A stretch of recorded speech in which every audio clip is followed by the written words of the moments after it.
வணக்கம். நான் இப்போ பாசி பருப்பு குழம்பு வைக்க போகிறேன். அதுக்காக நான் ஒரு குக்கர் அடுப்பில் வச்சுருக்கிறேன். ஒரு 2 டம்ளர் அளவு தண்ணி சேர்த்து அடுப்பில் வச்சுருக்கிறேன். தீபத்தை வச்சு அது சூடாகிட்டுருக்கு. பருப்பை போட்டுடலாம். இப்போ இந்த தண்ணி கூட பாசி பருப்பு கழுவி வச்சுருக்கேன். 200 கிராம் சேர்த்துக்கலாம். ஒரு பெரிய வெங்காயம் இது மாதிரி சின்னதாக கட் பண்ணி வச்சுருக்கிறேன். இதையும் இதில் சேர்த்துடலாம். சின்ன வெங்காயம் போடலாம், நல்லாயிருக்கும். நான் பெரிய வெங்காயம் தான் போடுறேன். 2 தக்காளி இதையும் இதில் சேர்த்துக்கலாம்.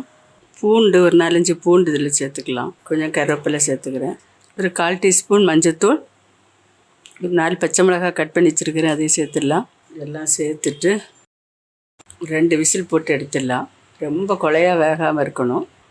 கொஞ்சம் ஒரு மீடியமாக வெந்தால் போது, ரொம்ப வந்துடக்கூடாது. வெந்தால் நல்லா இருக்காது. இப்போ குக்கர் மூடி போட்டாச்சு. 2 விசில் போட்டு எடுத்துக்கலாம். பாசிப்பருப்பு 2 விசில் போட்டாச்சு. இதை இனி நம்ம இறக்கிடலாம். சூடாகட்டும். இப்போ ஒரு ஜார் வச்சுருக்கேன், மிக்ஸி ஜாரு. இதில் 4 துண்டு தேங்காய் பீஸு, அதை சின்ன சின்னதாக பீஸ் பண்ணி வச்சுருக்கிறேன். இதை இதில் சேர்த்துக்கலாம். இதோட 1 டீஸ்பூன் சீரகம், 1/4 டீஸ்பூன் மிளகு, ஒரு 4 பல் பூண்டு இதெல்லாம் இதில் சேர்த்துக்கலாம். இதெல்லாம் சேர்த்து அரைச்சிட்டு வந்துடுறேன். இதோட 4 சின்ன வெங்காயத்தையும் சேர்த்துக்கலாம். நான் சொல்ல மறந்துட்டேன், போட்டுட்டு அரைச்சிடலாம். இப்போ பருப்பு நல்லா வெந்தாச்சு. சரியான அளவில் வந்திருக்கு, ரொம்ப குழையல. இனி இதை இன்னொரு பக்கம் வச்சிடலாம். இன்னொரு பாத்திரம் அடுப்பில் வைக்கிறேன். இதில் கொஞ்சம் ஆயில் சேர்த்துக்கலாம். 1 டேபிள் ஸ்பூன் ஆயில் சேர்க்குறேன். கொஞ்சம் கடுகு உளுந்த பருப்பு, 2 காஞ்ச மிளகாய் கிள்ளி போடுறேன். கொஞ்சம் கருவேப்பிலை, 2 சின்ன வெங்காயம் இது மாதிரி கட் பண்ணி வச்சுருக்கேன், அதை சேர்த்து. இல்லை 2 டீஸ்பூன் சாம்பார் பொடி அது சேர்த்துக்கிறேன். எண்ணெயில் மிக்ஸ் பண்ணிடலாம். அரைச்ச தேங்காய் இதில் சேர்த்துடலாம். இதோட தேங்காய் ஒரு புரட்டி விட்டுட்டு பருப்பை இதில் சேர்த்துடலாம்.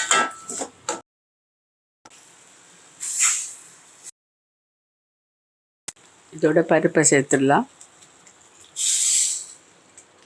இந்த குழம்பு சீக்கிரமாக செஞ்சிடலாம். ரொம்ப டேஸ்ட்டாகவும் இருக்கும். காயெல்லாம் போட மாட்டோம்.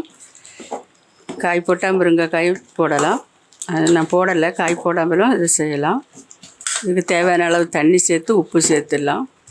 இதில் தேவையான அளவு உப்பு சேர்த்துடலாம். நான் 1 ஸ்பூன் போடுறேன்.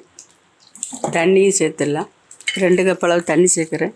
எந்த அளவில் தண்ணி உங்களுக்கு தேவையோ அந்த அளவு சேர்த்துக்கோங்க. இதுக்கு ரொம்ப கட்டியாச்சு வைக்கிறத விட கொஞ்சம் தண்ணியாக இருந்தால் தான் நல்லாயிருக்கும். சிக்கன் ஃப்ரை பண்ணி வச்சுட்டு இது தொட்டு சாப்பிட நல்லாயிருக்கும்.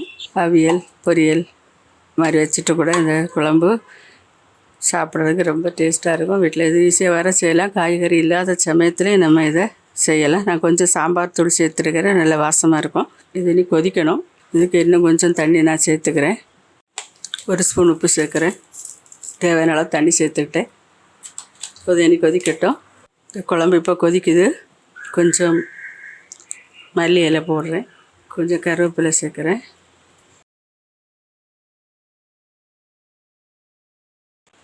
இதில் கொஞ்சம் பெருங்காயத்தூள் சேர்த்துக்கலாம்.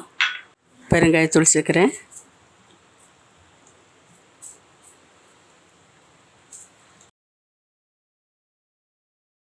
சூப்பராக இந்த குழம்பு ரெடி ஆயிடுச்சு. இது இன்னொரு பாத்திரத்தில் நான் இதை ஊற்றிக்கிறேன். இந்த பாசி பருப்பு குழம்பு சூப்பராக ரெடி ஆகிட்டு ரொம்ப வாசமாக நல்லா இருக்குது. நீங்களும் வீட்டில் இந்த ரெசிபியை ரெடி பண்ணுங்கள். மறுபடியும் ஒரு நல்ல ரெசிபியோடு நான் உங்களை சந்திக்கிறேன். இது உங்களுக்கு பிடிச்சிருக்கும்னு நினைக்கிறேன். லைக் பண்ணி ஷேர் பண்ணுங்கள். மறக்காமல் சப்ஸ்கிரைப் பண்ணுங்கள். ரொம்ப நன்றி. God bless you.